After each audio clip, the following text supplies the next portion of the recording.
I think I heard it most powerfully summarized when I was on a panel, I don't know, maybe like a month ago, by a historian and public policy scholar at Harvard's Kennedy School. And what she said is that Black people live without sanctuary in our country. And I think it really perfectly captured it, because what she's highlighting is that Black folks live without sanctuary from what I've been calling the intersecting forms of violence that threaten and shorten. That we tease out the distinction between racism, childhood adversity, toxic stress, and trauma.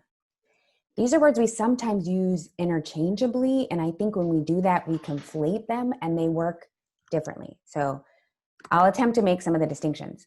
So racism is a critical root of childhood adversity. Childhood adversity is defined by these very specific exposures we call ACEs, adverse childhood events, and all of them center around a parent or caregiver being removed from that child, either because of incarceration, parental death, substance like severe substance use or mental illness, et cetera, right? So racism removes caregivers. Racism disappears caregivers. One great example is police violence killing fathers, right? So racism disappears caregivers from a number of causes of premature death. And because of that, racism is a cause of childhood adversity.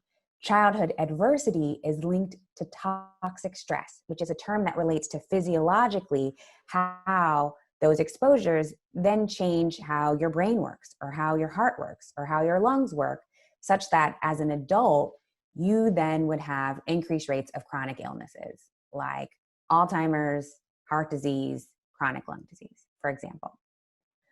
Trauma is usually used to describe some of the exposures that result in toxic stress. But not every form of racism is experienced as trauma, right? So trauma, I'll say that again. Trauma is usually used to describe the experiences that result in toxic stress.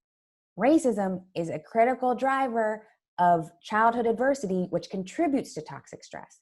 But not every form of racism is experienced as trauma. This is really important, because if the way that we frame this conversation as providers, and I'm a pediatrician and I do work clinically, it's like my primary job, like is the way we interact with families around that is to highlight an experience that they might have felt was traumatic, we miss major ways that racism works, right? One of those is just resource inadequacy and resource scarcity, right? Not having enough food to eat.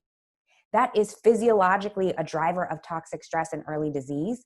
But people, to Macheo's point, internalize that, right? We have taught people that they are deserving or worthy of their maltreatment, such that they may not think it is necessarily traumatic that they experience the lack of resources they should have to survive.